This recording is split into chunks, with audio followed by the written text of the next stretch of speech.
The College of Law Alumni Association has been very pleased to offer a prize for an essay in ways that practical legal training could be improved.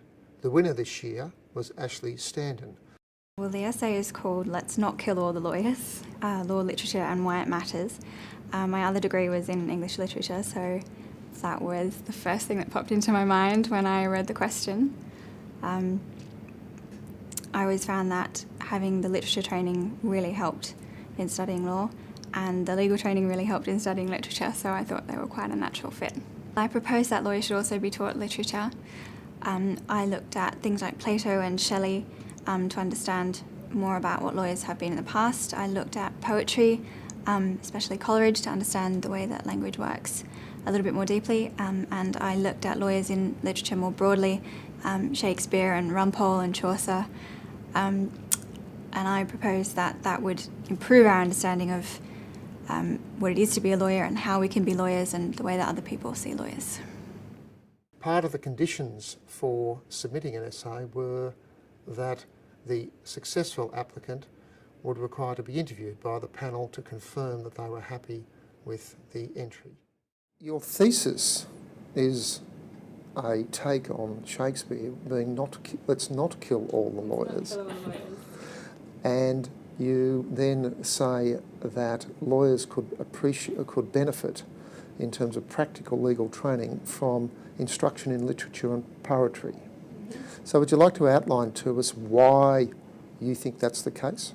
I noticed that a lot of people, or a lot of lawyers that I've worked with, are very good at the plain English drafting side, but often they get quite clunky or seem more aggressive than they mean to, or impatient or things like that. So I thought that perhaps studying poetry in the way that people like Coleridge are able to soak their words in extra meaning rather than adding embellishment would be something that was productive.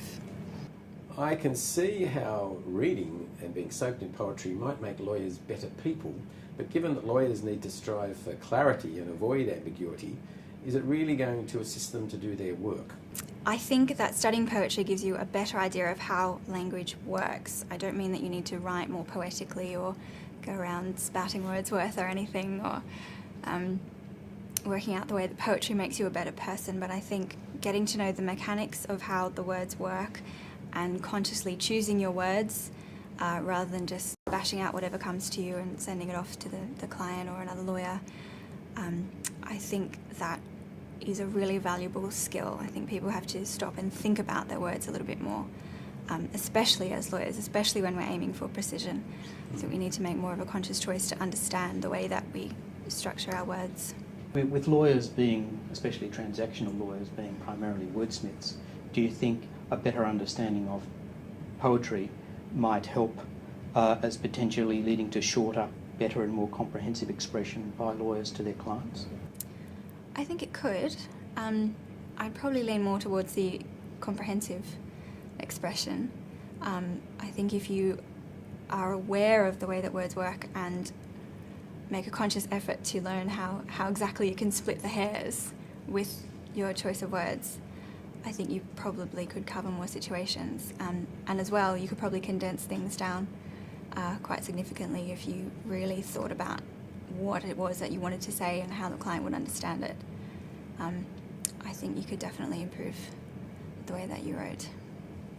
How do you think your colleagues would react to the idea of compulsory literature subjects in practical legal training? I don't think it would be universally popular. I think often lawyers have a little bit of a quirkiness to them, so it might appeal to some people to do something that's so far outside of the traditional box. Some people will think it was a waste of time, but I hope at least some people would benefit from having at least turned their mind to the way that language works and the way that lawyers have appeared in literature. They might never have had the opportunity to look at things like Coleridge or Shakespeare. A surprising number of people haven't, so it might at least make them a little bit richer in their understanding of what exactly they're getting themselves into. Well, again, on behalf of the alumni and the college, can I just say well done. It was a beautiful essay to read. It stood out, and we are very pleased to be able to make the award to you. Thank you very much.